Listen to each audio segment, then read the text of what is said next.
So I get the question, is stone better than steel? Especially when it comes to survival and bushcraft and hunting and just kind of maybe something like an EDC. Stone is not better than steel. Steel will last longer, it's sharper, it's more durable, it has its benefits. But stone is my preference. The beautiful thing about stone is that we have been using stone far longer than we've been using steel, or any metal for that matter. And when I think about it, I've enjoyed more of my backcountry adventures, some of my survival experiences and primitive living challenges by using stone. So for those people that are looking to go down that kind of stone tools journey, maybe they're diving into flintnapping, maybe they're looking into understanding primitive survival or that kind of backcountry primitive living experience, stone and being able to shape stone is a very important thing to understand. And it's an essential skill. We've all heard the scenario. What if you were in a survival situation? A plane goes down, you're stranded on an island, any number of scenarios, and you don't have a knife. And I'm not talking about making your, kind of elaborate stone knife. This right here is something that will absolutely benefit you because it is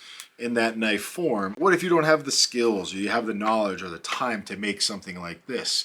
What is an easy blade that you can cut with, you can wedge with, you can slice with, you can chop with? What is that stone blade that will get everything done that you could possibly need if you ever found yourself in that survival situation, or you choose to bring it out there and challenge yourself a little bit harder? Now, right off the bat, yes, you would have to have a working knowledge of flint knapping, but it is still totally doable for you to craft a very simple stone blade out of a piece of raw material. Again, in any stone, we are looking for that waxy, glassy, smooth, and featureless sort of rock. Hammerstones, definitely a plus. Great tools to make that knife, as well as an array of billets for you to thin that knife out. And we can't forget some flakers that will give you that edge, as well as keeping that knife sharp after you've used it. Good abrasion. Always preparing those edges so you can pop those good flakes off.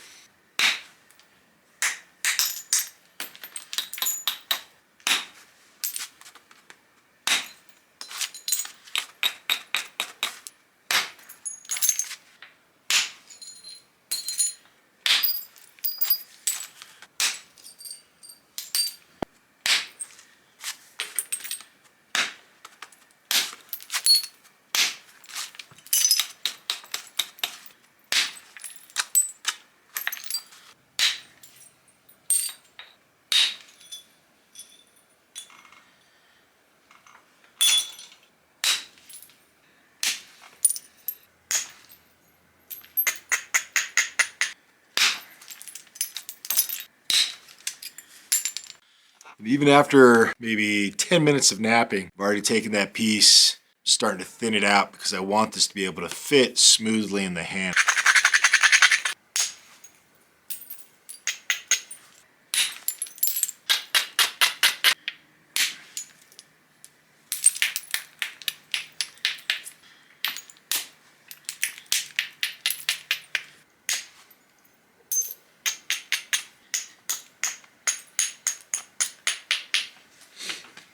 Coming along, we'll throw some flakes across it, and we will have a good knife. A little bit of caribou, and we are driving flakes.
I think that will do it.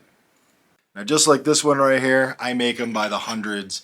and I make them in all sorts of different shapes and sizes out of different materials. Why this is, out of all my time in the bush, out of all my time processing game, this sort of cutting tool is the most advantageous. Scraping, chopping, scoring, wedging, you name it, you can do it with one of these hand blades.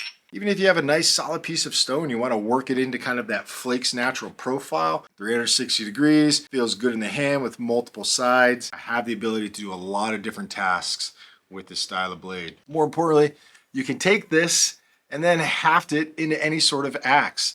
Drop this into the head of a piece of wood, hardwood, a softwood, do a rawhide wrap, do a bark wrap. You can make them small, you can make them much bigger. All right, let's bring this guy out into the bush, give it a few little tests, and I'll show you exactly what it can do.